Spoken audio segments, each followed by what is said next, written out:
Kesi imewasilishwa kwenye Mahakama Kuu ikitaka kupigwa marufuku kuchezwa kwa muziki kwenye magari ya uchukuzi wa umma, huku mlalamishi akisema tabia hiyo inakiuka haki za kikatiba za abiria. Wakili Samuel Barongo Nyamari ameshtaki chama cha wenye matatu, halmashauri ya uchukuzi na usalama barabarani, halmashauri ya uhifadhi wa mazingira nchini NEMA pamoja na mkuu wa sheria akitaka mahakama kuagiza kusitishwa kwa uchezaji wa muziki kwenye matatu.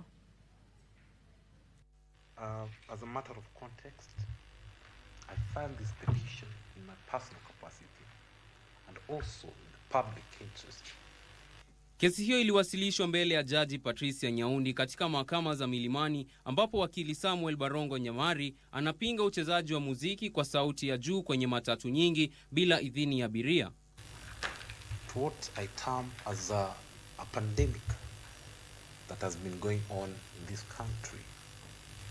A pandemic that has been perpetrated for a long period of time by the matatus in this country, specifically in this city of Nairobi.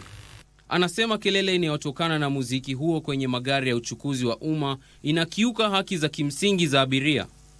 I invite this court to take judicial notice of the fact that many matatus play loud music all through without regard to the nature of passengers they're carrying. Play loud music to the young, tender babies, to the old, to the sick. And you cannot even take a call. Mahakama iliagiza pande husika kuwasilisha na kubadilishana tetesi zao kabla ya uamuzi wa mahakama tarehe 29 mwezi wa Aprili mwaka 2027. Kwingineko, watu watatu wamekanusha mashtaka katika mahakama za Milimani, ambapo wanakabiliwa na tuhuma za wizi wa simu za rununu na vifaa vingine vya kielektroniki vya dhamani ya zaidi ya shilingi milioni 7.7. Watatu hao waliachiliwa kwa dhamana, huku mmoja wao ambaye ni raia wa Ethiopia akiagizwa kusalimisha pasi yake ya usafiri mahakamani.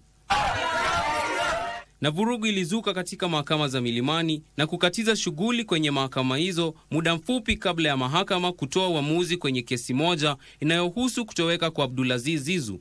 Kesi hiyo ilikuwa imewasilishwa mbele ya Jaji Alexander Muteti, ambapo walalamishi wanataka mahakama kuagiza polisi kumwasilisha Abdulaziz Zizu mahakamani au kuelezea aliko.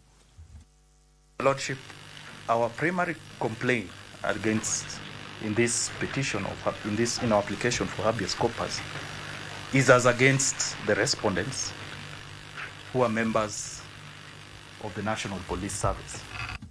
Bruce Mayoyo, Kurunzi Mashinani.